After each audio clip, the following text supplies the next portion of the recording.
Welcome to UnCommie Goods. The pandemic of 2020 exposed America's reliance on Chinese-made goods. Not only were we short on critical life-saving equipment, much of it from China ended up being defective. We were caught with our face masks down. They played us. Why is America handing off production of critical goods to China, and what can we do about it? Here on UnCommie Goods, we expose the nefarious misdeeds of the Chinese government: prison labor, suppression of human rights, theft of intellectual property, imperialist actions towards other nations. The list goes on. Let's hit them where it hurts. Stop buying goods made in China. And it's not all doom and gloom over here. This show celebrates the makers of UnCommie Goods, the stuff made right here in America, maybe even in your own backyard. Meet the people behind small American businesses, learn the secrets of their success, and how buying American goods supports innovation, local communities, jobs, and economic opportunity. And I'll even crack a few jokes while we're at it. Let's make it in America. I'm your host, Lars. This is UnCommie Goods. Hi, welcome to episode 30 of UnCommie Goods. I'm your host, Lars, coming to you from Mount Olympus in San Francisco. Yes, the heart of Commieville. Anyway, I'm really excited to introduce this episode's guest on UnCommie Goods, episode 30. And just like the previous episode with Tyler Dinsmore of Dinsmore Sheepskins, I met Shannon Tor on Gab.com, the social network that is not powered or financed by big tech. Freedom of speech actually exists there, and it is part of the burgeoning parallel economy movement. And the parallel economy movement, I think it aligns very closely with the UnCommie Goods ethos of buying American-made and focusing on small businesses first. So I've met with Shannon Tor previously, and I was very impressed. And, not only is he a great guy, and you can see how handsome he is. Almost didn't have you on the show, Shannon. He is a real scientist, and he parlayed his education in science and worked in a wide range of industries, from steel, then off to many years in the personal care industry. And there's a lot of brands that you've heard of. There's like Avon, Tresemme, hope I pronounced that right. You did. I did? Okay. Yes. St. Ives, not to be confused with St. Ides, that questionable malt liquor that was very popular in the 1990s. You might have remembered Ice Cube was promoting it. And then eventually Shannon founded his own business, TOR Salon Products. And you might not be able to tell, but from watching me on this video, if you're watching on YouTube, I do care about my hair, and I try and use high quality goods. And so TOR Salon Products offers a variety of hair care products, from shampoos, conditioners, styling products, and even more. I even saw some like CBD tinctures, Absolutely. and gels and gummies. So I can tell that, what you have is awesome, and I can't wait to get started. Shannon, welcome to UnCommie Goods. Thank you, Lars. Thanks for having us on today. Pretty glad to have you. So, Shannon, can you tell me a little bit more, like, how did you get into forming your own business? We spoke earlier, you had a lot of experience, and I was quite fascinated with your history and how you parlayed it into your own thing. Tell us all about it. Yeah, great. Thank you. I think the way it started for me was just simply a admiration for the greatest generation. I always looked at those guys and I was like, how is it these guys go to war, they go to college, they start families, and they start businesses, and they made more wealth for this country than any other generation in its history, and probably ever any generation ever. And so they always blew me away, but I never could figure out how to get in. Actually, I was kind of always chipping away at it. And being in chemistry, they don't teach you how to run a business. So they teach you how to research things, not how to run a business. So I actually learned all that stuff in the field. And a lot of it was stumble and trial and error. But luckily, scientific methods applied to business actually can work. So that's kind of how we started it. I decided, well, if you go way back, I came out of school as an analytical chemist. Right? Okay. So analytical chemist, for people that don't really know what that is I don't. I analyze things at real low levels. So use instrumentation to get analytical results, right? A lot of people have heard of something called a PCR test, right? It's all not working properly. And that's because the analytical chemist that created it told them not to run it the way they're running it. So just as an example, those are some of the things that happen. And so we're the guys that sit in the background. You never really meet these guys, but they're the ones going out there and trying to figure out, how do I figure out how much lead's in a lake? How do I analyze things at real low levels? And we come up with methods for that. So that was my core coming out of school. I started in analytical chemistry at Inland Steel, where I started running what they called their wastewater analysis, right? Okay. They use a lot of non-contact cooling water in steel to cool down the steel, and that water has to go back into the lake. And so we would analyze it for lead, nickel, cadmium, things of that nature to make sure we're not contaminated in the lake. And was pretty successful there, and actually really successful because EPA wrote me up for methods that I helped them debunk their own methods. So we did that for a while. But my wife worked with me, not in the same area because she's an accountant, but the steel industry was flat. So we decided that it was time to bounce out of that industry and find something else. I was in my 20s, not getting any raises, doesn't really work. All my employees were making about 80, 90,000 a year, and I'm making about 40. And I'm like, this doesn't work. So I actually bounced out of there and went to Avon. Avon hired me in to do IQ, OQ, PQ, which is quality stuff, qualifications of methods and processes, basically. So real science, right? well, a nuclear scientist would say I'm science light, but it's real science, and it definitely is important stuff. And so I did that for a few years and went over to, like I said, help Avon with their stuff because the steel industry is heavily regulated. Okay. And personal care was less so regulated. So I was bringing that rigor to them to say, how do you know that you're getting accurate results? How do you have confidence so that if an auditor comes in here, you can say with confidence that you're getting the right results? Where are your checks coming in, checks and balances, things of that nature? So I did that for them for a little while. Then I decided I wanted to do something a little different, and I took a job at Alberto Culver. They're no longer in existence, but as a senior scientist formulating skincare products for St. Ives, actually. Ran that, won a few beauty awards there, went over and started running Nexus, won a few beauty awards there. And it was at that point that the bosses kind of looked at me and like, this guy, he's either really lucky or he knows what he's doing. I always say it's just really lucky. But analytical processes actually work in personal care too. Because of the rigor and the structure, you can design these tests to understand what's going on. And I just kept applying that over and over. And it kept winning. So I kept getting bigger jobs. And I was a director of R&D at 39.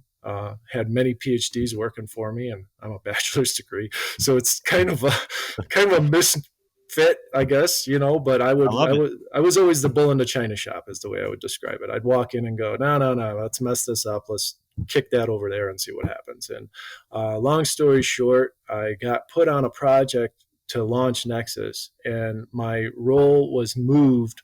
I was pulled out of R&D, and I was actually directly reporting to marketing.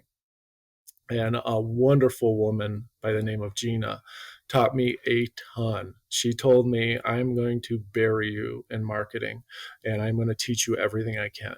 And she took me under her wing, and I taught her some of the science, and she taught me marketing. And this was, powerhouse marketer. Went to Princeton, went to University of Chicago, like top notch, and used to blow me away. I'd sit in the room and she'd tell me how smart I was. And I'm thinking to myself, there's no way you're like 10 times smarter than I am. I've just got you fooled for some reason.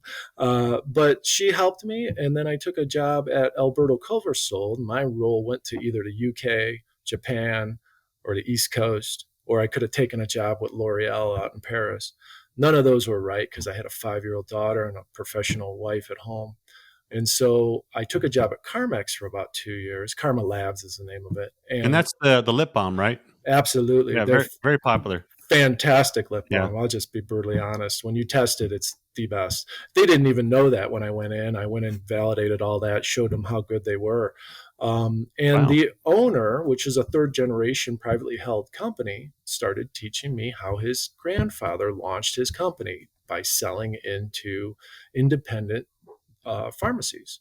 And I took that model and reapplied it to salons. which was my expertise in hair care. And that's kind of how we got started. I just kind of built it up from there. I love it. What really stood out in the beginning was how you just went from the steel industry to salon. What do you think about your background and skill set made that happen? I think it's because I'm not smart enough to know better. No, it's just a Honestly, I joke. do think it's also great to see a humble scientist. We're seeing quite a few so-called very Oh my maniacal gosh. scientists out there, and it's really frustrating to see. Hmm. And yeah, there's something to say where you said you didn't know any better, Yeah. and Ignorance is bliss. I think a lot of people are afraid to get into something because they overthink it. Uh, however, I don't think you over or underthink it. I think you just seem all right, pretty sharp guy. Well, I try to adjust as we go. I always had the philosophy, even in corporate America, you got to be honest, you got to be forthcoming, and you got to Mhm. give, and you have to give your opinion, right? If you don't give your opinion, I don't even know what it is, and I can't ever apply it. And Yeah. scientists have a tendency to be pretty meek when it comes to those types of things. You can't always draw it out of them, but for some reason, and I'm not, thank God for it, I guess. But for some reason, I've had that ability to pull that out of them. So I can get the PhDs to talk and start to work their projects into things that can work. And at the same time, I can relay that information to people who aren't technical. And so I've always sat on that bridge, right? Where it's kind of like take the technical and make it understandable. That's kind of my role. Okay, great. No, I like that. So you were at L'Oreal and you had an opportunity to go international, but you had a young daughter and you wanted to, keep that family life stable, which I think is important. Career is not necessarily always number one. You got to think about your family and whatever you choose to do. And what I've seen with people I've interviewed before, when they start their own business, a big part of it is, staying close to family and working in a way that adheres to their values. And also another thing you mentioned is you went towards like working with the directly with salons and Right. getting the entry point there. To me, I think that's a lot better because you can scale your own business at your pace rather than trying to close a big deal with a Walmart where they just beat you down and get the margins lower. And you eventually it's like a curse. Yeah, You you're get a right. $1 million order or a $20 million order, but you got to spend $15 million just to get the capacity up and running. You have a very keen understanding of what goes on. I actually used to go and do technical presentations down at Walmart and up at Target. I say down at Walmart because I was in Chicago at the time, and up Yeah. at Target because that's Minnesota. But that's very accurate, Lars. There is a big challenge with going to large scale and being able to control how you're growing, and actually having direct contact with your customers helps a ton from that perspective. Not only that, the expectations, if you go into a Walmart, with how much money you're going to put in the MDF, market development funds, things of that nature. I heard and saw those numbers, and they scared the heck out of me. So it was like, if I could just work with independent people and help them get better at what they do, we can all win. And that was the goal. Well, winning's what we do here at UnCommie Goods and in the parallel economy. Right. So you passed on that opportunity. So Mm-hmm. how did you start TOR Salon Products? Well, what I did was I had previous research. I had done a lot of development work at Alberto, and I was in charge of a lot of hair care formulation development work. And I had leads in terms of technologies I wanted that I knew Unilever, which was the purchaser of Alberto, didn't want. And I knew I still had some stuff missing, but I set my positioning so that I was going after hair type so that I could tailor my formulas better. I know this sounds kind of strange, but most shampoos are sold based on an end benefit like moisture. If I'm creating a moisture shampoo, I have to make it for the average person. So now take everybody you see in the street, take the average of that person, and create a formula. Well, what happens is you lose the edges when you do that, right? You're not appealing to the people who are on either side of the fringes. And those people are getting upset. They want moisture too. right? Okay. So by going after fine, thin, medium, thick, and curly hair, I could tailor my formulas more from a scientist perspective and give better performance to the consumer. So that's what we did. And we went out and launched that. And then what I started to do was educate the stylists on how ingredients worked and what was working and what wasn't working. I would constantly hear marketing, no offense to any marketers out there, Okay. lying to people about how things work. They'd say this formula with vitamin E does blah. Well, the vitamin E is not doing anything. The vitamin E is in there at like 10 parts per million, and it's everything else that's working. And so I'm like, no, none of that. We don't do promotional ingredients like that. We keep it I real see. simple, and we talk about the science. If that loses you, I slow it down and I just go, okay, you're just not interested in that. That's fine. Here's a good performing product. Try that. But what we try to do is educate people on how things actually work. You'll hear things from consumer language. Sulfates are bad for you, but nobody knows what a sulfate is, and so I'm with you're you. like, Yeah. it's that kind of stuff, No and idea. we debunk all that, and I do that with customers too. I just simply say, give me a call, I'll tell you how things work. You can go research it, you'll find out that what I'm telling you is accurate. Okay. So, so when you started, and you went with that approach based on like hair type and formulating around that, did you like outsource it to a factory? Did you, Yeah, homebrew it in a basement? Stir it in a pot like a yeah, a that witch's well cauldron? well, we always use witches' cauldrons. We are scientists, and everybody Okay. assumes we're mad scientists based Yeah. on what you see on TV. Right. So that's a given.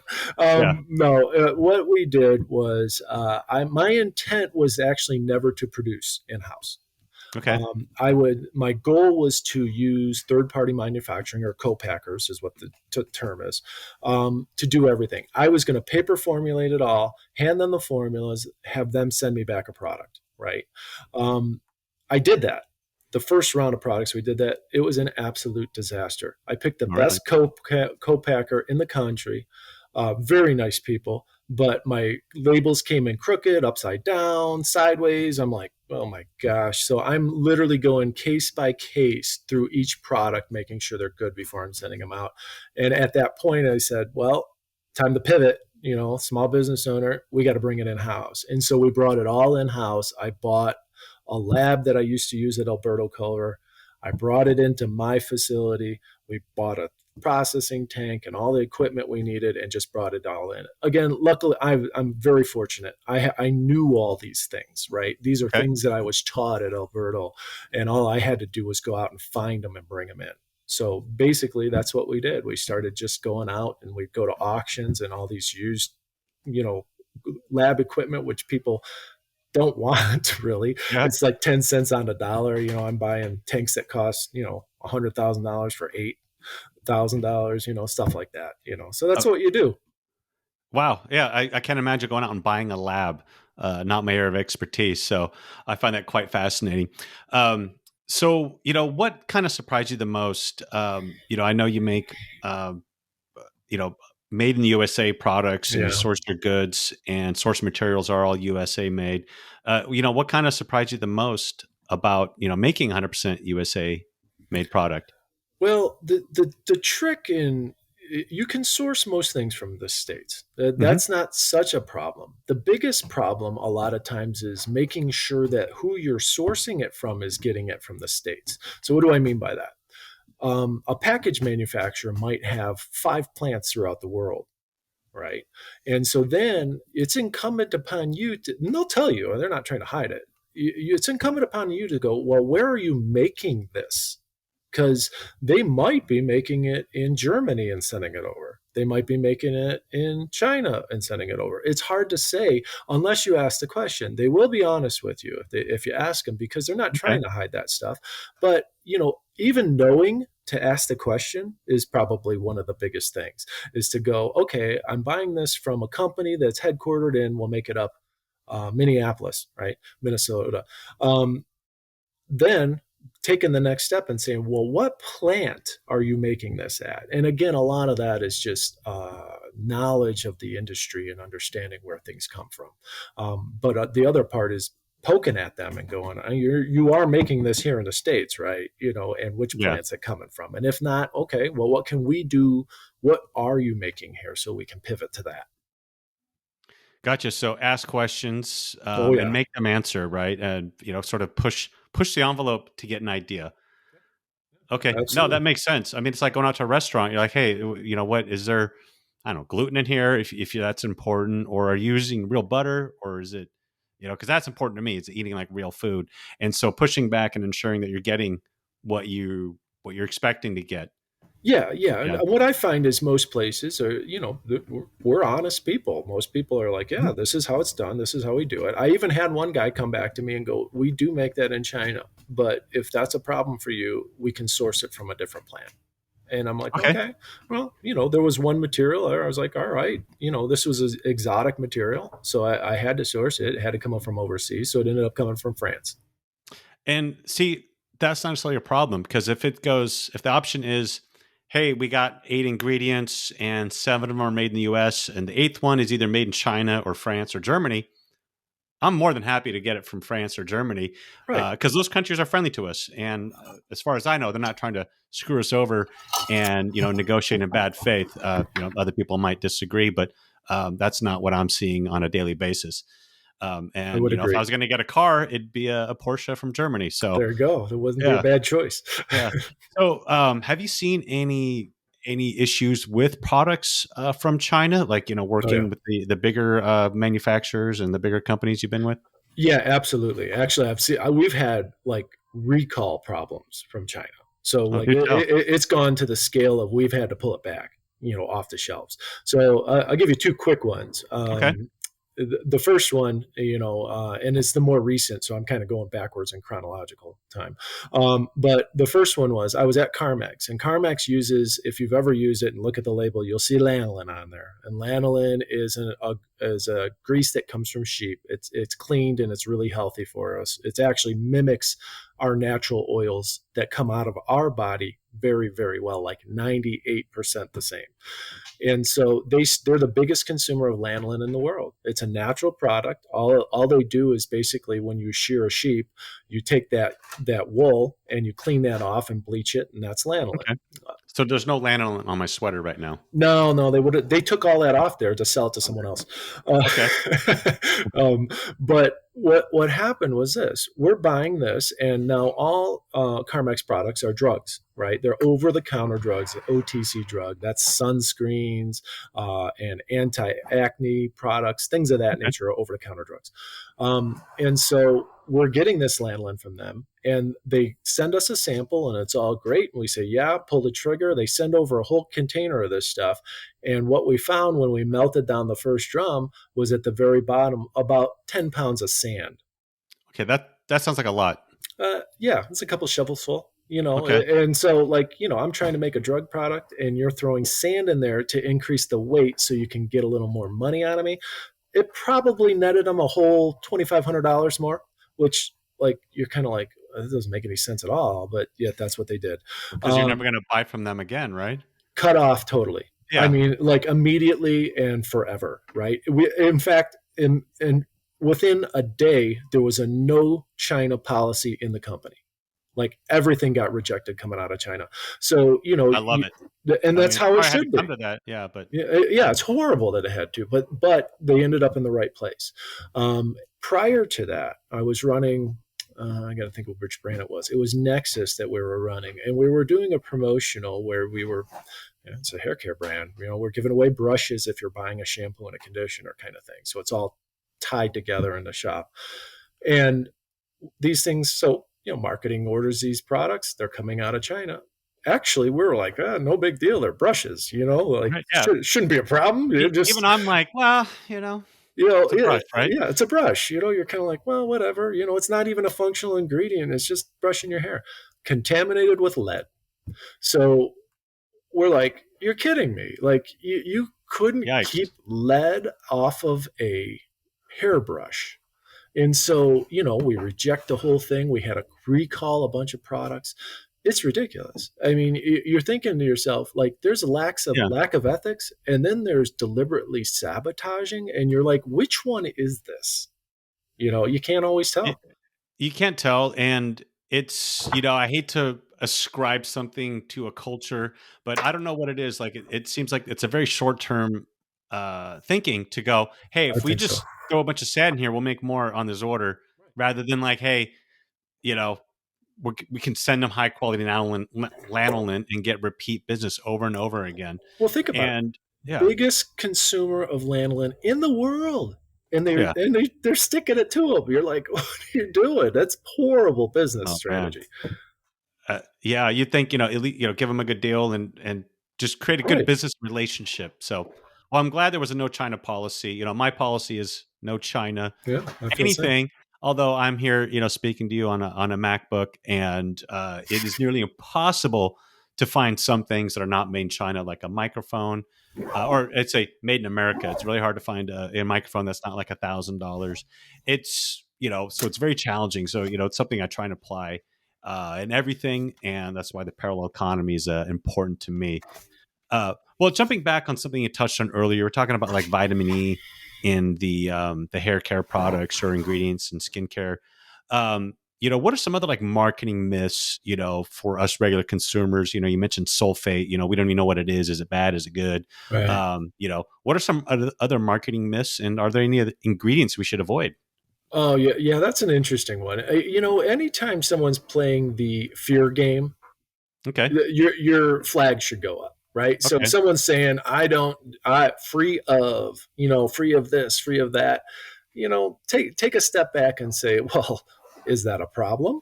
Okay. Because telling me you're free of something. Here's one of my favorite ones, Lars. I'll just throw it out to you. Okay. Chemical free. You know what chemical free means to me? That's Then you're in a vacuum. like an outer space, right? Yeah, then you're in outer Yeah. space. So to a chemist, when you say chemical free, water's a chemical, air is a chemical. So what do you mean chemical free? So so that's a good example of a myth that's out there. The other ones I would tell you is this: when you're reading the ingredients on the front of a bottle, right, and they're Okay. saying that this is our reason, what they call an RTB. I'll just give you the terms, right? That's the acronym: reason to believe, RTB. If you're talking about an RTB ingredient, it's 90% of the time not why the product's functioning, right? Oh, really? It's just not. Unless it's an SPF, and I'm telling you it's SPF 30, right? But the second you start seeing RTB ingredients, your flag should start going off. What I would tell you is this: shampoos function because they cleanse your hair. And the second I tell you that the whole reason for this shampoo is an oil that's in it, well, that oil isn't going to clean your hair. So you should start thinking about it like that. What I tell people is this: don't be afraid of the words on the back of the package. That's a different language. It's a language that looks like French to you. I get it, Yeah. right? But it doesn't to me. It tells me what's going on, right? It tells me what's in that product, and it also tells doctors the same thing. Chemistry is a different language. It's a language that took me a very long time to learn. And unless you're going to learn it, it can be a bit of a challenge. On the flip side, things that people look at and tell you are bad, think they're bad, but they're not. So these could be some of those things.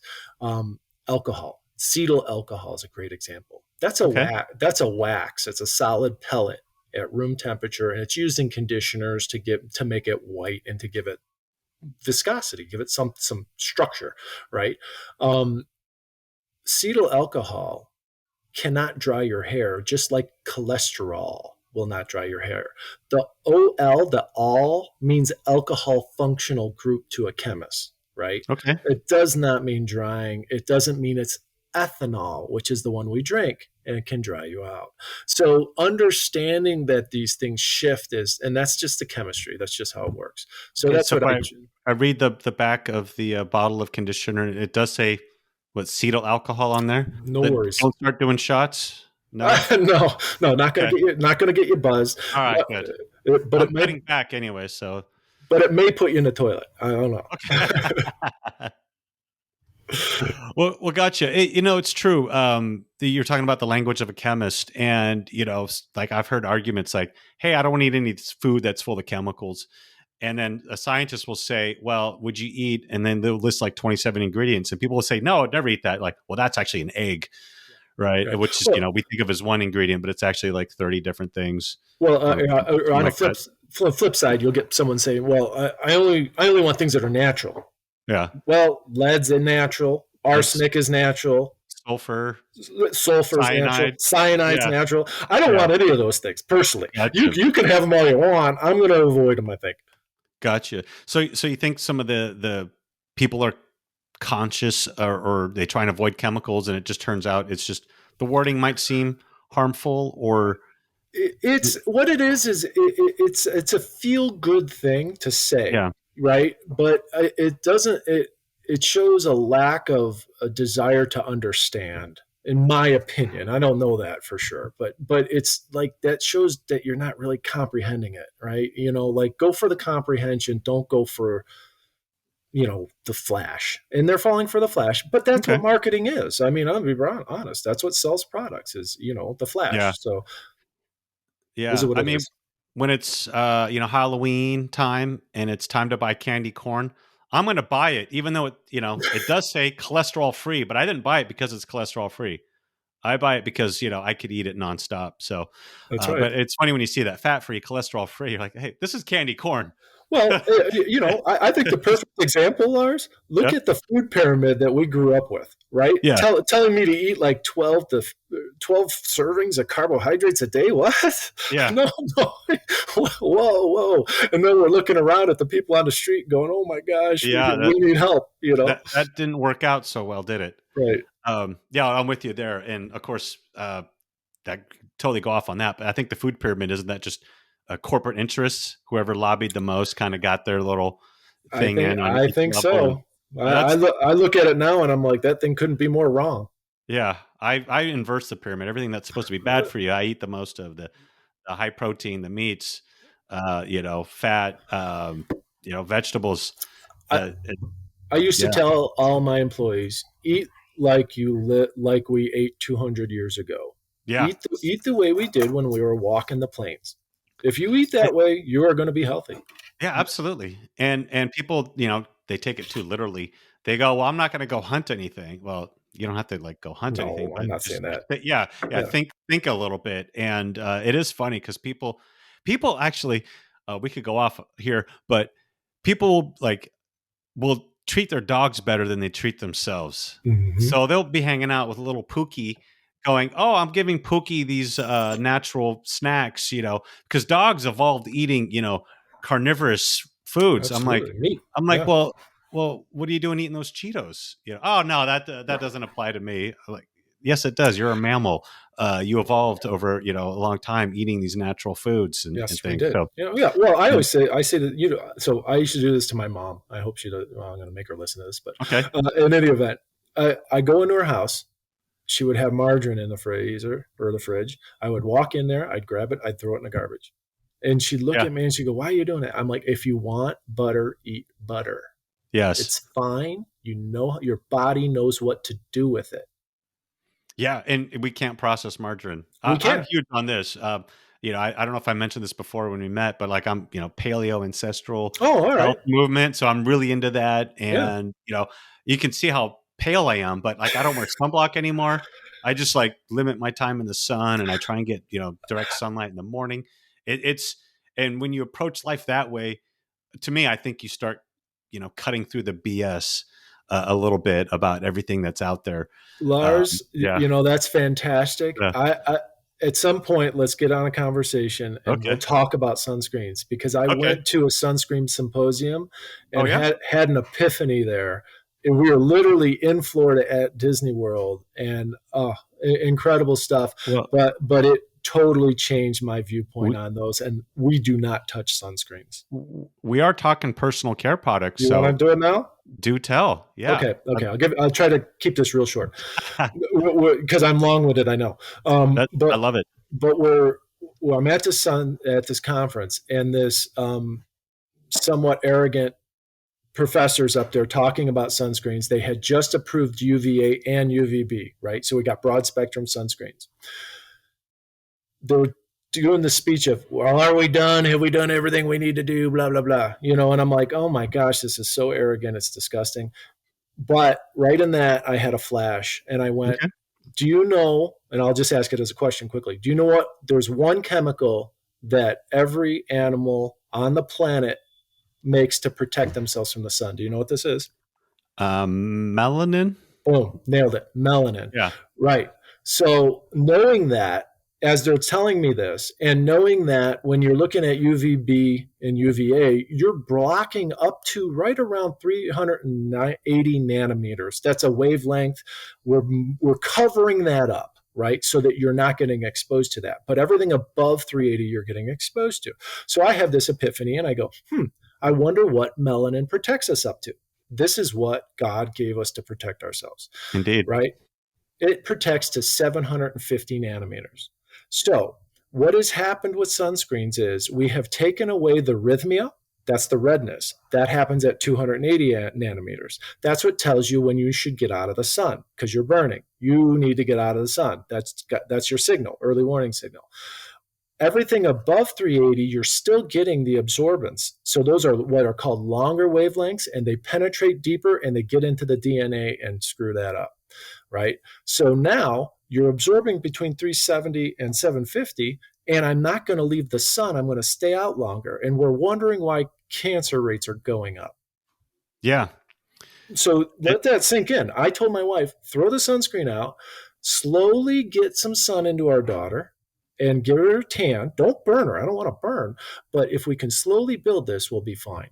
And that's what we started. That's what we do from now on. No sunscreens. By the way, at that time, I'm literally making sunscreens for people. I'm telling my boss we shouldn't be doing this. It's like, but that's I couldn't change it until I started my own thing. And unfortunately, that's how it works sometimes. I hear you. So my understanding, and please correct me if I'm wrong, is you don't get that burning or the redness, that little Rhythmia. pinkish tinge that, I should get out and, sort of spares you from getting. So you don't get that, but you still get the negative effects of the sun being, overexposure. That's exactly it. Okay. Yeah. And it's funny, any of my friends that might listen to this, you tell your friends to listen to your podcast, they never do. But any of my friends that have known me growing up, I used to be like the sunscreen king. I'd go up to people, my friends, and put it on their arms, while they're just trying to be left alone because I was so insane about it. And so now I just, limit my time and I get sun exposure in the morning and then the sunset. I'll go up and hike. I live near this cool little spot called Twin Peaks here in San Francisco.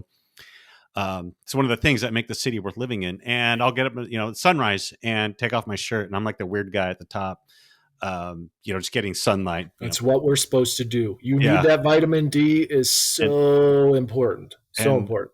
And I feel great, just getting, 10 minutes just really helps.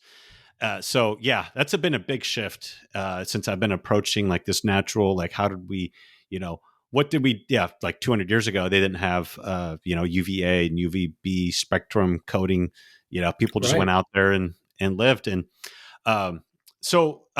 jumping back on, to your business, TOR Salon Products.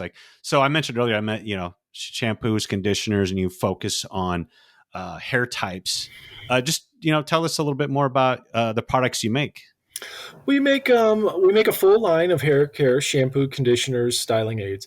We do not do aerosol products because they're ozone depleters. So anybody that tells you they're making natural products yet giving you an aerosol hairspray, well, sorry, you're not helping anything but your pocketbook. So we avoid some of those things. We're very natural, but because we're a salon brand, what I tell people is there might be a little bit of synthetics. We will go as natural as we can. We'll walk right up to that edge. And if I can't get the performance, I might have to kick it over with a little bit of something that's synthetic.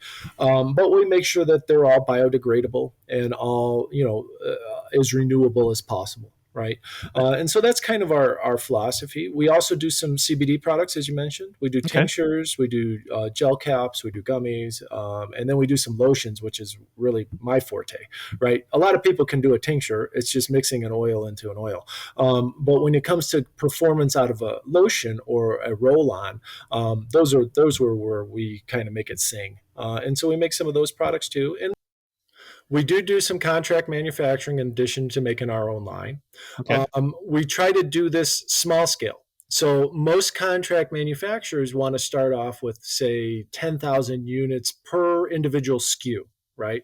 What we do is we say, we don't really want to go big like that. We would rather do the formula development work for you and then go up to maybe 5,000 units a SKU. And that way we're helping the small entrepreneurs get into the Oh, industry. okay, gotcha. I wanted to ask you about that because when I interviewed Jason Cook, the CEO of Wild Bar, he was looking, he's making these protein, energy recovery and pre-workout bars. They're really good. You should try some. I will. Um, and, he's like looking to get wrappers and, for the bars. And they're like, well, okay, minimum order is 50,000. Yeah, And yeah, he's like, yeah. well, what about a guy like me, And Right. so he's talking about like the bigger players impacting the ability, like he, theorized that like, they're trying to shut out the little guy. Uh, Absolutely, uh, and he's 100% accurate. yeah. Oh man, it is such a challenge to get going because of that. When I did my initial orders, they were still relatively controllable. They wanted Mhm. 5,000 units apiece just to do in order for me to even turn on the shampoos and conditioners. Okay. Now, mind you, I haven't sold a one, and I've got like 30,000 units, right? And you're like looking at it like, oh my gosh, this is ridiculous, which is where going in and manufacturing ourselves started to make even more sense because now we were able to really control it. And I'm Yeah. making batches of, 150 to 300 units when I just needed that size. And then we would scale from there. And so, you're slowly building and building and going bigger and bigger. But when you're trying to do small scale stuff, it is a huge challenge. Bottles, 10,000 minimum, right? Yeah. If I wanted the little disc caps that go on the top to screw on, The 60,000 minimum. ones that you press and snap Yeah, shut. yeah, that's called a disc Yeah. cap. This cap. Okay. 60,000 is the minimum order for those. Wow. What is an entrepreneur gonna do with that? What am I going to do with 60,000 disc caps? And where are you gonna put them? Yeah. So it becomes a challenge at many levels. To be honest, where we saw the biggest struggles was we were trying to use really unique performance ingredients, and they wanted to sell them all in drums. Right. So, I'm using something and I'm making this up, but, maybe 2% of a formula that I'm going to make 100 pounds of. Right. So it's 2 pounds I need, but I have to buy 850 pounds of it to use 2 pounds. Right. And so now you're looking at it and, luckily again, with experience, I knew, okay, how long do I have? How long will this last before it goes bad? Because a lot of these things will go bad and you have to retest them. And so it becomes a lot of balancing, is I guess what I would say. You're always kind of trying to buy the right quantities and figure out who you can work with. And sometimes paying a little bit more for less volume makes all the sense in the world. Other times it doesn't. Gotcha. And you said you were trying to do small batches for some, to help out other Yeah, yeah. small. So so you're taking that ethos small business and trying to help out other small businesses. Yes, yes. In But fact, that is I'd love to what, hear more. well, so two things. That's what got us through the COVID lockdown. In Okay. Illinois, the salons were shut down for about 6 months, Not right? good. Well, and that was all of my revenue. You got to figure I was in 55 salons that I had built in the Chicagoland area, and all these poor people are shut down. Now, these women and men are hustlers, and they figured it out because they're small business owners too. They ended up starting to go to their clients. I had my stylist coming to my office to cut my hair. And in fact, I offered my office to her in case she wanted to cut other people's hair, I love it. but not it being her salon where she could get in trouble, right? So no, that approach of using that, I had brought in one guy beforehand who came to me, and he's a separate CBD company. I can't really mention names because we got contracts on that kind of stuff. But he came to me and he goes, "Can you make me a product?" And I'm like, "Absolutely." And so we helped him make a few products. And then right about maybe 2 months before COVID hit, a marketer that I used to work with at Okay. Alberto Culver came to me and goes, "Shannon, would you do this work for me?" And I'm like, I was like about to say no. Yeah. And I finally, I mean, he pounded me and I knew him really well and he's a great guy. And I'm like, all right, Kenny, I'll do it, and he's like, thank God, you're like the best chemist I know, and I'm like, we'll help you out. And so he's like, all right, sweet. And so literally the day they shut the doors down in the salons, we were starting his production runs. So, I mean, I mean, if you keep hustling and you keep looking and you're a good person and you're Yeah. trying to do things right, I look at it like things happen. It just keeps you moving. I love it. And so that kept you going when the pandemic hit and you lost It a lot of revenue. paid for all of that lost revenue, which was That's amazing. absolutely, like, I was just thankful to the end.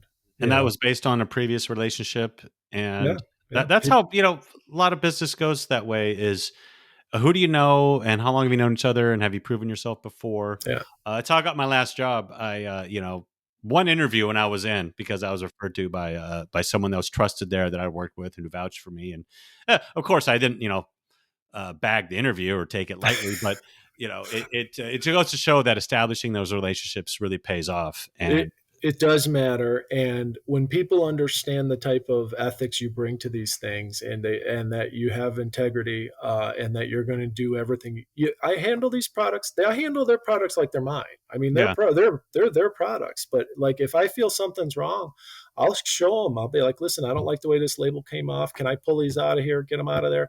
And 9 times out of 10, they're like, yeah, scrap that couple $100, redo it, kind of thing.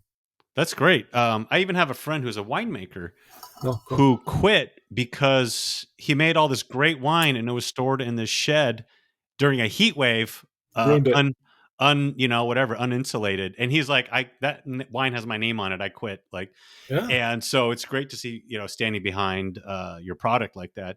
And so there's no, sand in the bottles there. No way.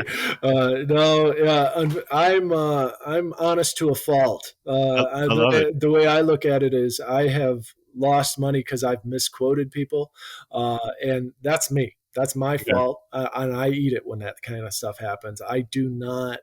It's just how I do business. I want people to walk away from a relationship with me and say, you know what, there's nothing but integrity there. And so that's how I live life. I mean, that's a great way. And I think everyone should do that, be it in your job, your business, your relationships. And so I think that encompasses everything. I do too.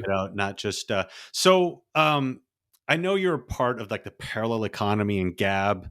.com. How did you come to Gab? I just heard about it on Twitter, which is funny, like Gab on Twitter. That's and hilarious. The mainstream media is like really trying to smear Gab because like they're not Of owned course. by big tech, and they're trying to say it's all a bunch of people trying to overthrow the U.S. government, things like that, right? And I find just the most delightful people on there.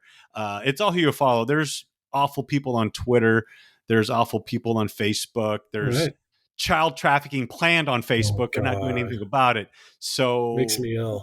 Yeah, and it's crazy. So I think they're just projecting a little bit. And of course, I think at this point, if they haven't figured that out, I'm not so sure they're ever going to figure it out because they've been so brainwashed by the system that I'm not so sure there's a whole lot of hope for those people. I mean, I have hope for them, but I just don't know if there's a whole lot. And I think what's funny is it's just like if they ever see the light, it's like, hey, come on board. We're here with we're no grudges here. At least I think that's my impression. That's my view too. Yeah. So how did you end up on Gab and that's a really parallel economy? So that one's an interesting one for me. So I'll tell you my Facebook story, which goes back to 10 years, right? Okay. I was still at Alberto at the time, and I was shutting Facebook down. The only reason I had Facebook was because I was playing a lot of volleyball. And the volleyball tournaments were all scheduled on Facebook. So I was missing these things.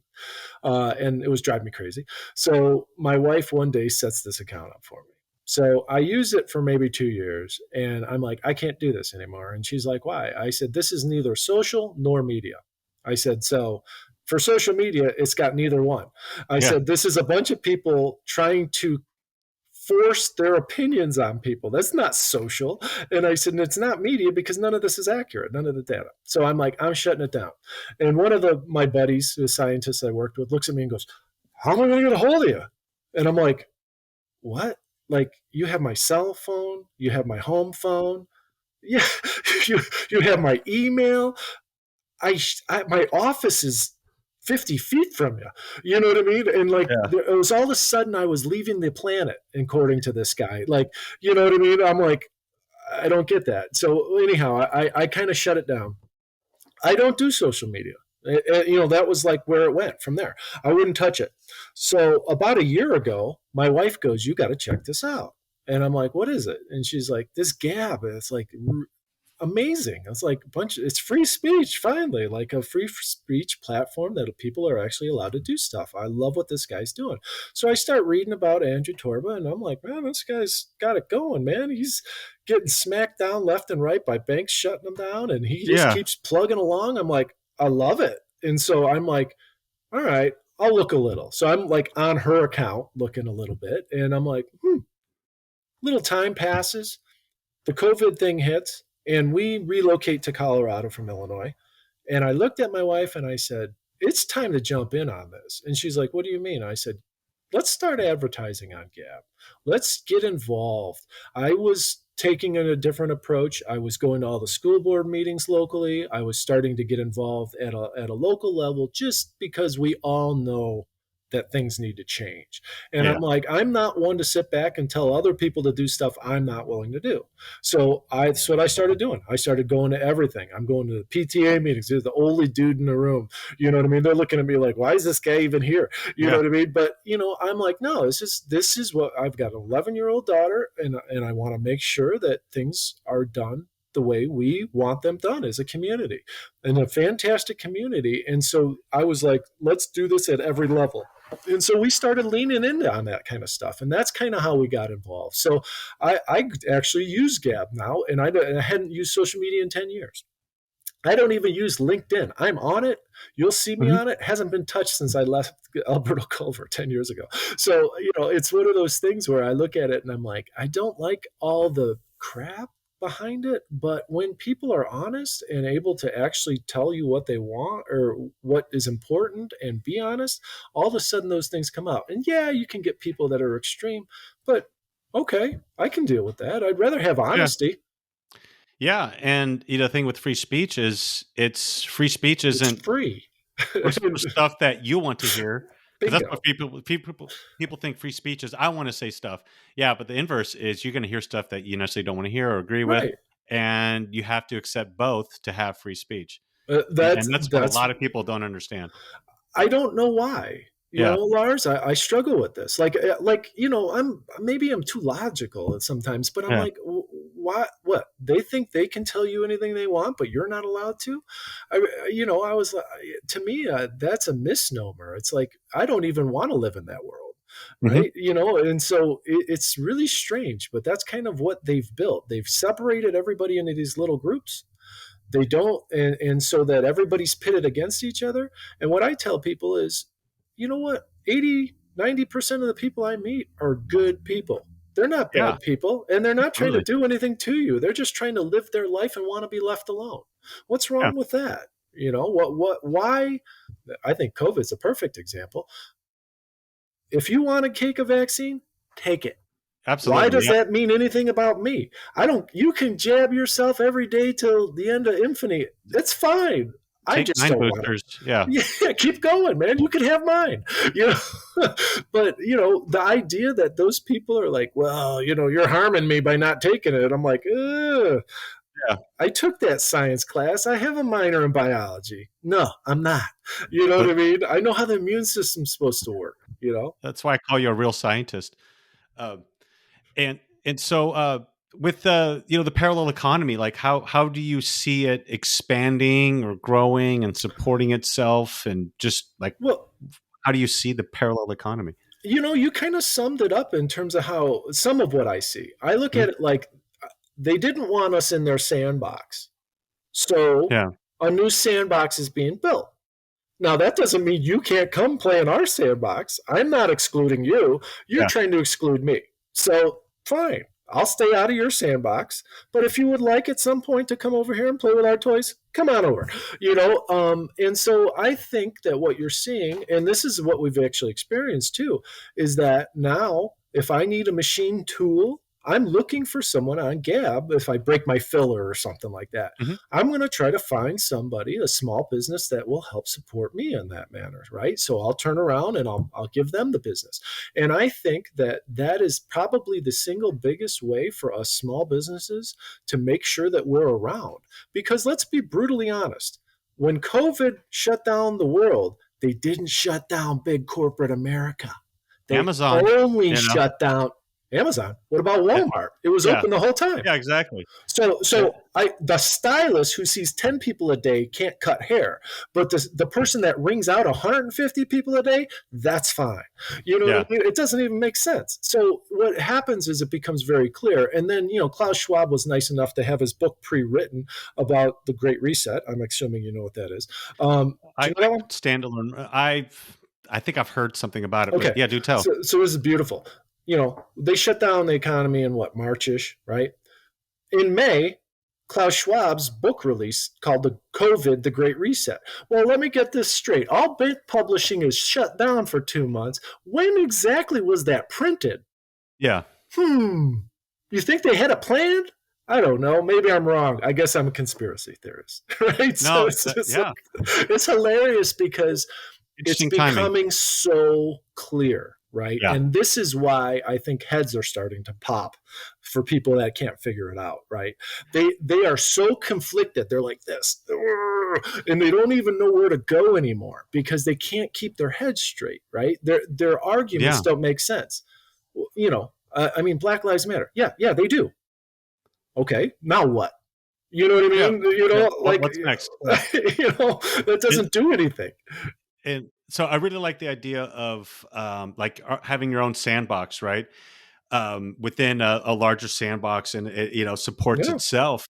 It's like every time people talk about boycotting a corporation, and I go, well, I can't boycott McDonald's, Walmart, Coke, because I don't buy their products anyway. Like I can't boycott anything else. The last thing I'm going to boycott once my MacBook, because they're all made in China, and I gotta figure something out. Or when my iPhone wears out, like it's goners, and it's like there's nowhere else I can go. So I have to grow something rather than cut something out. So I'm not. I've been buying some. I just purchased some like deodorant from Dissident Soaps. They're on there.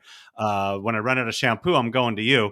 I'll probably ask for a personal consultation. Oh, we got you. And so I love the idea of like a economy within but without the larger economy, because all those woke corporations, like, they hate free thinkers. They right do. And I know they hate like Christians, and like they'll promote anything but like families or pro-family. They'll promote any other lifestyle, and as far as I'm concerned, I don't think that we're against those, but they're not promoting a certain way of life. They've lost touch with how people live. Yeah. Right. And they're trying to warp that. Well, guess what? That isn't going to work, because that's not how people have been raised. Right. So I totally agree with you. You've got a situation where you've got people who, look at their commercials. Does it look like any family? Yeah. Listen, do we need to be diverse? Absolutely. Yeah. I love diversity, and I don't care what that means to you. That can mean whatever it means. Yeah. But when I'm looking at the average people that I see on a daily basis, that is not what's being represented. Right now, if you go to a movie, the general plot theme is the black guy's the hero. He's married to a white guy. The white guy's the evil guy, right? This is their system, right? Mm-hmm. And so the whole global system plays into this same thing, whether it's a commercial for Procter and Gamble or something that's just simply a movie that was created by Amazon or Netflix. So, to me, this is what is waking everybody up. It's Mhm. this idea that they've pushed it too far, right? I'm like, I'm this idea that just because I have white skin, I'm a racist. Like, Yeah. where does that come from? Even that doesn't make sense at all, right? And so people are still being convinced by some of these people, so you got to pull away from them. But to your point, I'm in somewhat of the same position as you. I don't shop at these places anyway. The second Costco told me that I had to wear a mask, I got rid of my membership. Mhm. It said, "Yeah, here you go, and Wow. you can pay me back the money you owe me because by the way, I'm a member." So you can pay Yeah. me back, right? Because I pay to be here. And so, I looked at it like, you have to walk the walk. And I have a daughter I have to set an example for. She's an 11-year-old, strong willed woman that is going to be powerful when she's older. Why? Because she understands how to think, right? The last thing I want is my daughter sitting in a mask all day. So I'll give you this is going a little maybe further than you wanted, Lars, I love it. Keep going. but we lived in Illinois in one of the best school districts in the country. My daughter's in a private school in one of the best school districts in the country. And I went to the principal and I said, "You're going to make these kids wear masks?" And she says, "Yeah." And I said, "Then she's never coming back." And she goes, and I mean like that day. And she goes, let's wait and see what happens over the summer. I said, "Okay, fine." She's a wonderful woman. I Yeah. come back after the summer. These parents are so just confused, I'll say it that way, that they literally voted to keep their kids in masks. And I'm like, so I start talking to my neighbor my daughter was going into fifth grade. She's a fifth grade teacher who has a 3-month-old. So she is like thinking about bailing on school because she don't want her kids seeing a mask all day. She Mhm. understands the difference. We hired her and got 2 other kids from my daughter's school and had a private teacher last year for my daughter. So we pull her out of this I school, love it. put her in a private school. Well, she starts missing the kid interaction, right? Well, in the meantime, we move out to Colorado. I walk into the principal's office and, "What's your policy?" He goes, "There's no way in hell these kids are wearing masks in my school."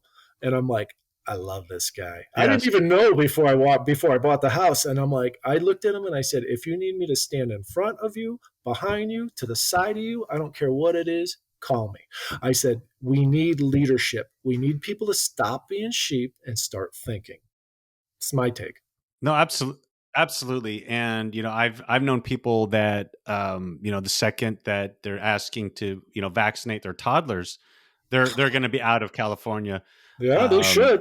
And so It's your it's job. You need to protect right. that kid. Exactly. And I've seen a lot where people like homeschooling is taking off because It's these huge. schools are insane. And, uh, they say follow the science. It's more like follow the indoctrination of putting these kids in, and it kills me.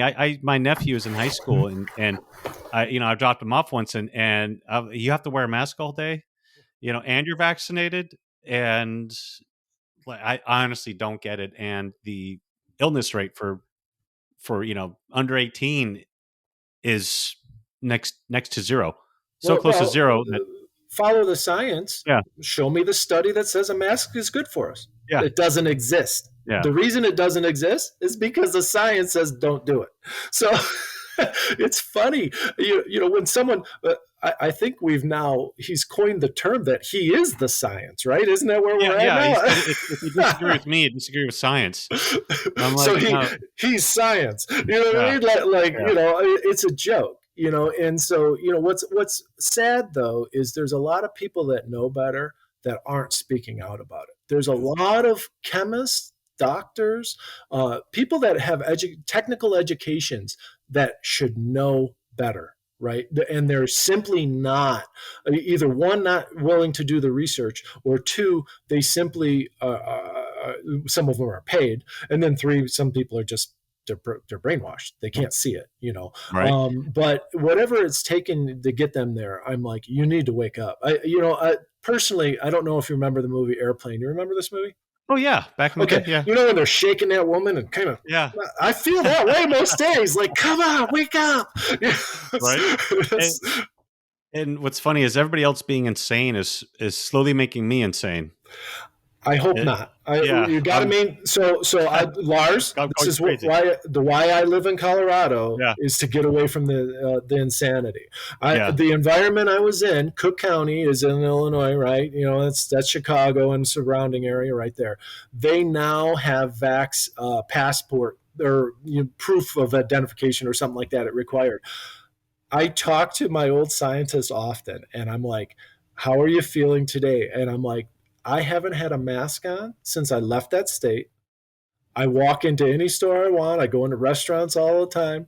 All of that's open if you're in the right environment. You're in a tough environment. I give you yeah, that, you know. yeah. And so what I say is anybody that can handle that, you're better than I because it was pulling me down. I was getting depressed by it. And I'm like, I wasn't going to go there. I just couldn't. So I'm like, No, I had to make the I, change. I hear you. And some of the crazy people are the ones, and I think people are actually addicted to the pandemic. They're actually, they don't Drama. know it, but they're excited for the next variant to be aware of. It's And drama, right? yeah, Yeah. and it gives them some sort of sense of control of telling other people. And I don't know, like I'm trying to mind my own business, and I'm walking down the street here in San Francisco, and I absolutely never wear masks because I know it's a joke. And this guy, hey, mask, and I go, you should lose 30 pounds because that's a bigger risk than me not wearing a mask. And Listen, risk to him getting yeah, COVID. and so I didn't want to be mean to the guy, but that's what I thought, so I ignored him. And the other thing is, I just saw this, and I don't really listen to Joe Rogan anymore because he's on Spotify, and honestly, I find Spotify just annoying to use. Politics aside, but just in the news yesterday or today was 270 scientists are asking Spotify to monitor what he puts out.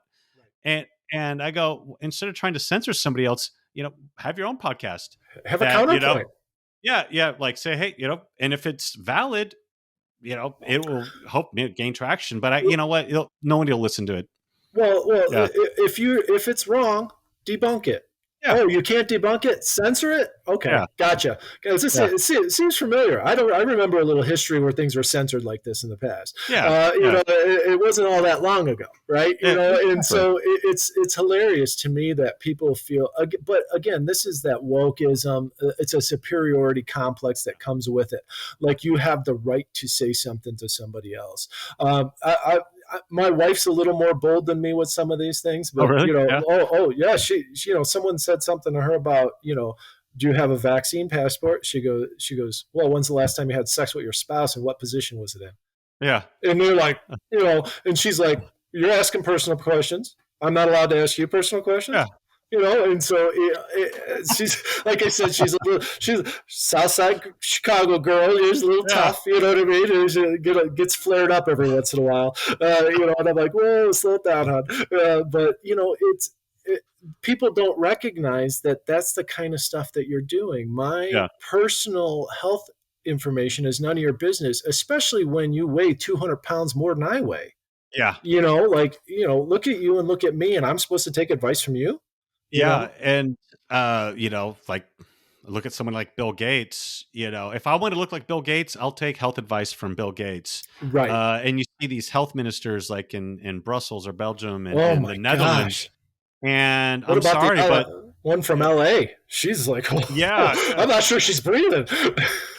I think actually her images were doctored to make her look Oh, paler than was it? she was. Okay. Yeah. Good. Yeah. So, Good. but, well, just like CNN did with Joe Rogan, they made him look They did. gray when he was like, hey, I have COVID. And of course they made fun, the talk about misinformation. They're like, he's taking horse paste or whatever. And Right.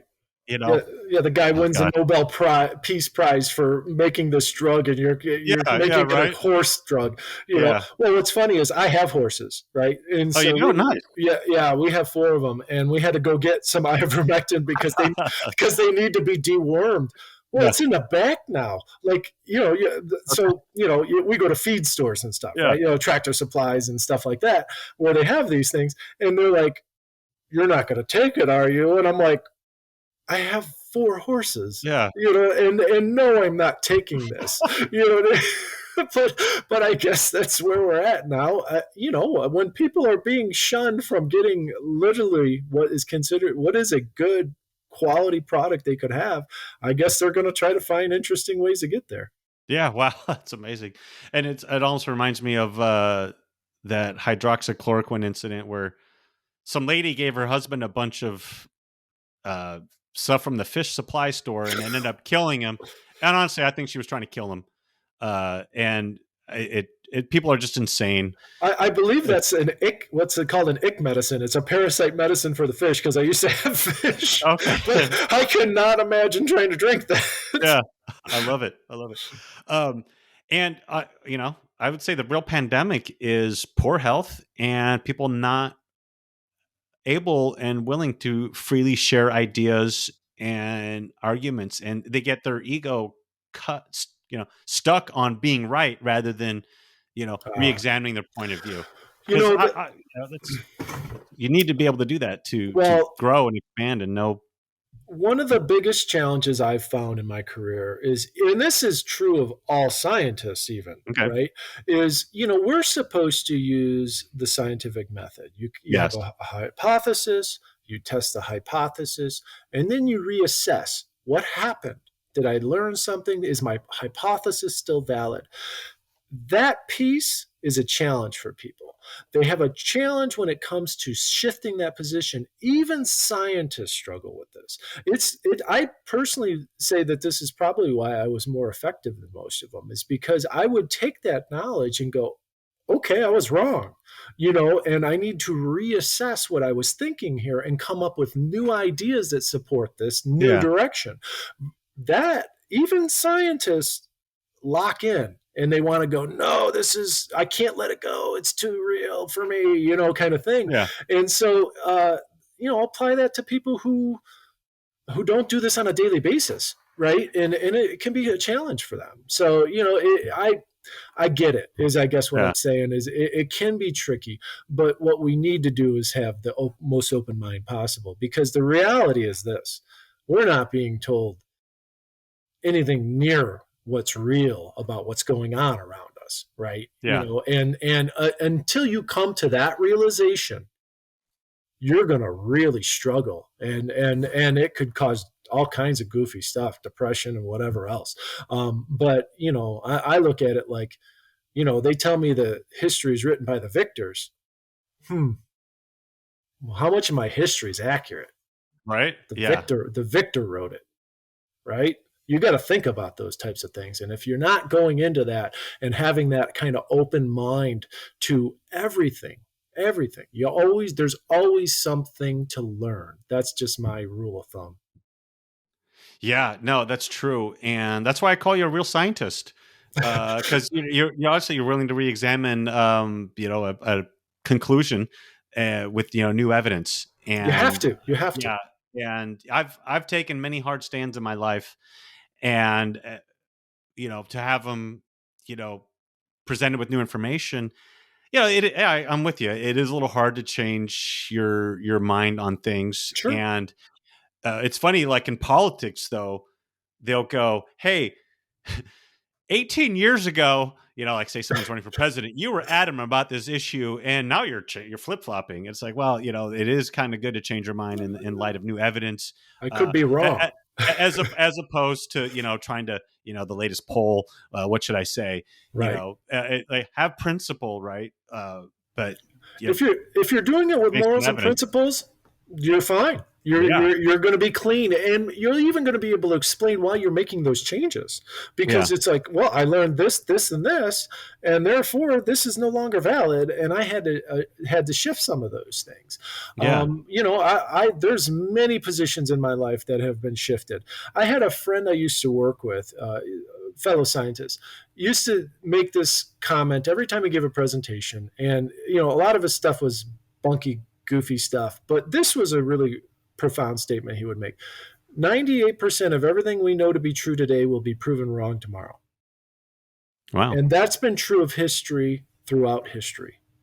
And so if you think about it that way, that means you have to constantly reassess where things are at. And has something changed in the world? Has something changed in my world to make things different?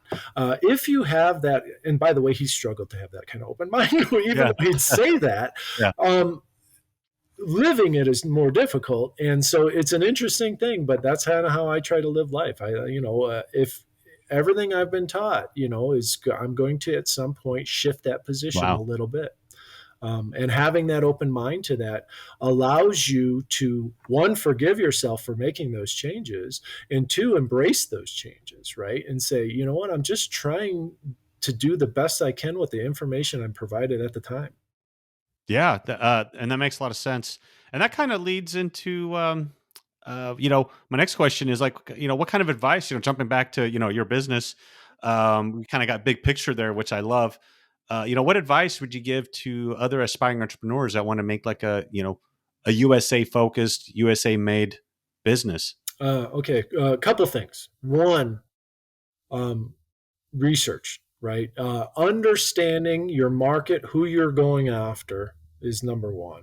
Number two, ask a ton of questions from people that have been around this, Well, that right? makes sense. The more questions you can ask. I had the dubious distinction at most of the companies I've been at that the whoever the CEO or VP of my area is, I remember at one point, I'll just tell the story.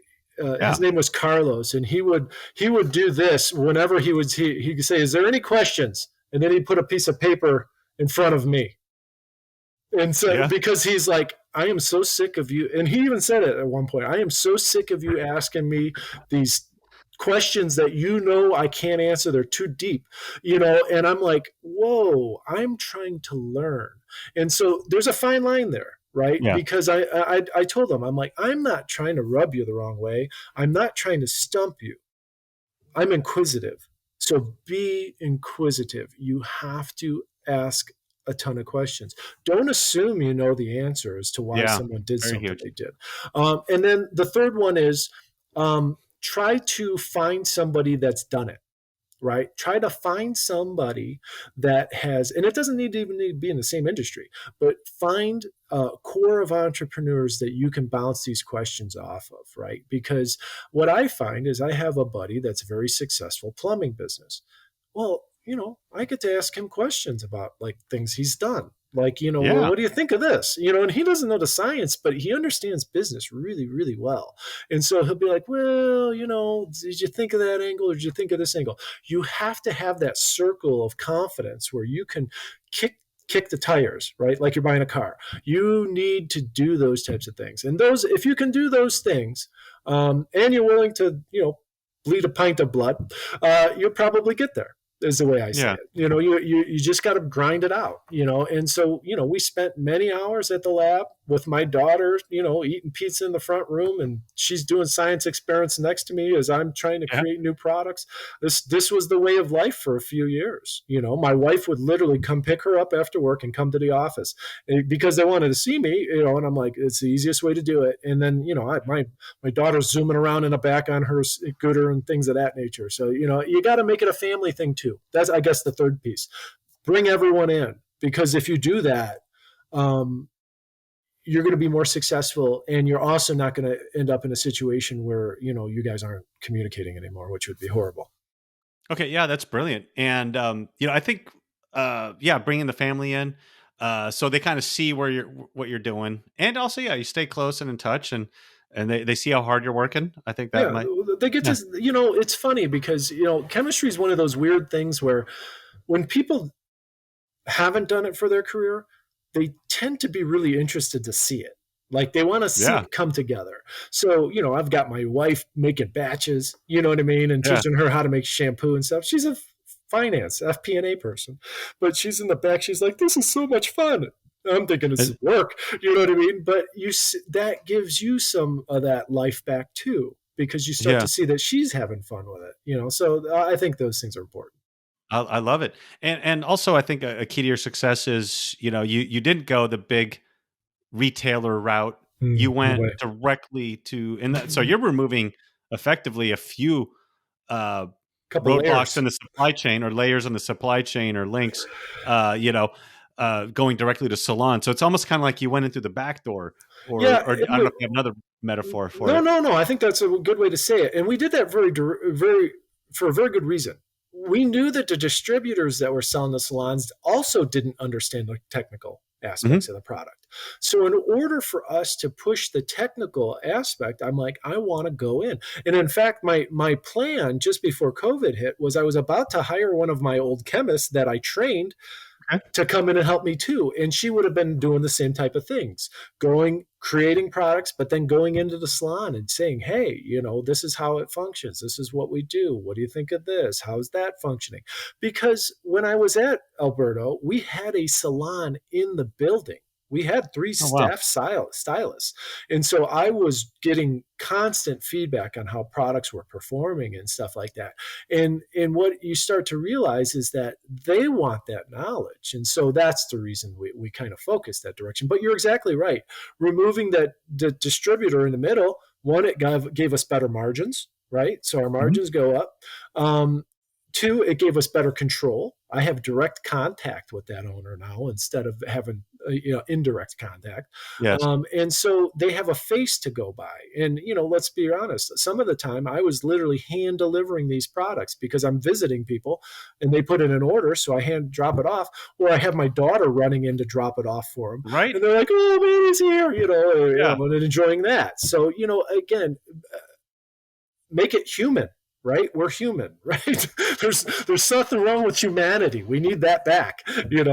Yeah, and that's a big part of, like, the Uncommie Goods ethos is, you're supporting a small business. There is a name or a face or a person or a Right? daughter running around behind that business, Yeah, they're supporting it. helping me And buy new basketball shoes for her at this moment. yeah, You know what I mean? Things of exactly. that nature. And that's something that people shouldn't lose sight of is, and people working at big corporations are people too, but at the same time, people going out there and putting out the effort to start a small business, that money is local, like, it's support, Yeah. you go out and spend, the local store. You have time to, go to the school board and help ensure the quality of the school. And you're supporting your local community because you have a small local business and you have those direct relationships. And that's what I'm trying to support with this podcast, and get that kind of message out. Lars, it's even something as simple as this. So, like, Yeah. and I had to ask the question because I wasn't sure. But when we were still back in Illinois, I would a lot of times run my packages to UPS to one of their shops and drop them on the way back to the house. And this could be between 5 and 20 packages, right, somewhere in there. And so one day, I knew the guy that ran it, and his name was Bob. And I said, "Hey, Bob, do you make money with each package I bring in?" And he's like, "Yeah, I do." And I'm like, "Thank you." And he's like, "Why'd you ask me that?" I said, "Because I'm not going to give them to the UPS driver then. Yeah. I'm going to drop them for you." And he looked at me and he goes, "Thank you." And I'm like, "No, no thanks necessary. I got you."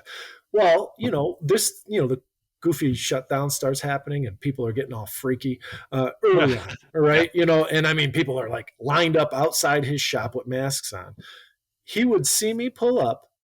He'd wave me around to the back, pull all my packages out of my trunk, and I'd be out of there in 30 seconds. Oh, Well, why? wow. Well, why did he do that? Because I took interest in him and his well-being, right? So now he's like, I'm not making this guy wait. I'm gonna, I'm cranking it out, right? Like I'm gonna help Wow. him out. So this is how we're supposed to function as humans. This is humanity, in my opinion. This is what we need to go back to. This is part of the parallel economy.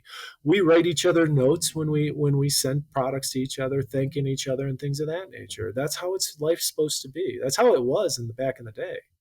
Yeah, and I like that smaller approach, and just your thinking, that direct. Hey, do you make money when I deliver straight to you, Yeah. as opposed to just sending it elsewhere. My Uh, UPS guy would uh, have gladly stopped and picked up every package. yeah, His name was Pete. I knew him yeah, first name basis, but great guy, right? right, Yeah, fantastic guy. But I knew the other guy was making money. Pete doesn't make any extra money bringing the packages back. He works for UPS, yeah, right? This guy's a franchisee, so I'll give it to him. gotcha. Take a little bit of money out of the UPS pocket. Yeah, yeah, they're doing fine, Yeah, especially with. I think they're okay. I mean, my street here. I live in a tiny cul-de-sac with tight little curves here. That's all of Frisco. And half the time I'm trying to drive out, and the UPS or Amazon trucks. So anyone, they're all doing fine. And so a couple things, you were talking earlier that really stood out was like you mentioned like the salon workers and owners, they're hustlers. They're definitely not lazy people. Like I always make an effort to when I get my haircut is to go to like an independent salon. And there's always an amazing story because usually they're immigrants. And I was lucky. My dad was an engineer, so I'm pretty sure we flew her business class, in the 70s and when we immigrated. But like, they were on a boat and like people died to get here. So they didn't come to America to just sit on their rear and collect a check. They're hustling, they're supporting their families. They're almost in a way, they're living the American dream. Yeah. And, I had so many great conversations with people that own or work in salons. And it makes me think how privileged I am. And, they definitely are grateful, one, to be in America and to have an opportunity to, run their own salon. And when here in California, when they shut down, they're like, we will do whatever you tell us to do. We'll wear masks. We'll sanitize every inch of the store, but just let us work. Right. Other people are like, I'm getting what's it called? Sitting home, severance money, or whatever. Whatever the federal relief funds or whatever it was called. Right. And I think things like that kind of kill the human spirit just to get money for not doing anything. I don't think it's good for us either. I think that we need to feel needed. I think that that's an important thing for our own psyche too. And you're exactly right. These guys and girls they bang it out. I started talking to them and I'm like, listen, I got different business idea for you. Maybe you need to open up a haircutting truck. You know what I mean? Yeah. Maybe you need to like have a mobile service. You know what I mean? And so what was funny was, and stylists, salons, you could have a salon that makes 30,000 a year. You can have salons that make 30 million a year. Yeah. And I've seen some of this gap. And what I've found is that every one of them that is independent and working like this and getting to a level, they all get it. They are true entrepreneurs. And, in my world, they were kind of always like, oh, they're just stylists. When I got into the world, I realized, no, these people will run circles around most of the chemists I know, because if that big corporation wasn't there supporting you, you'd be out on the street. These people are figuring it out. They don't give a crud what it takes. They're going to do whatever it takes to survive and be independent and on their own. And they're very smart. They're very intelligent. Yeah. And, coming from a place where, having the opportunity to open up a shop and serve customers probably would, who knows what kind of barriers or difficulties and obstacles were in place to do that. And to come to America and just have the ability to have their own business is, they just don't take it for granted. And I think maybe we just, it's a place to get a haircut and people will be like, they're all Asian. It's like, no, they're more American than you. I've said that a million times. They act more American than most Americans. Yeah, and there are a lot of a lot of immigrants. I have a salon that I supply in Illinois. This guy he's Ukrainian. He's an engineer in Ukraine. He immigrates to the U.S., but his English is poor, so he can't get through the testing to become an engineer in the U.S. So he goes out, becomes a stylist. The salon makes about $5 million a year. Right? This guy's making money hand over fist. Yeah. And I said, did you ever have the idea of potentially going back and getting your engineering licenses? And he goes, why would I do that? I love my job. I work 6 hours a day. He's got about 20 stylists that work for him. And I'm like, this is what a fantastic story. I'm like, Wow. it's true entrepreneurial stories, and I see them all the time. Some of them are Americans too. I mean, but like a lot of immigrants, but then Yeah. a lot of Americans, and all of them with the same thing. A lot of them will tell me, knew I wanted to do hair when I was 7 years old, and I just kept plugging forward. And by the time they're 21, they've got a salon and they're making a couple $100,000 a year. Like, holy criminy! I was like barely finishing college. You know Yeah. what I mean? And these people are already like, stuffing money in the bank, I might have to change careers. We might be too late, Lars. So Shannon, people out there that are listening and they might have wiry or thick hair, where can they find your products? How can they find you, on social media, online? If they want to get a hold of your products, how can we get? The easiest way to grab us is at torsalonproducts.com. It's got an Okay. S on the end of products. Okay. That's our website. However, we're also on all the social media platforms too. I won't say that you're going to get answers from me there because they have to be forwarded to me. But if you have any questions, if someone has questions, they can actually email me through our website, and we have that personal touch. We still do all of that stuff. So my wife will filter things and get them down to my level, and I'll Okay. start answering all the technical questions. But we can help people at all levels from that perspective. We answer those types of questions all the time on how products work. And yeah, so that's kind of where we're at.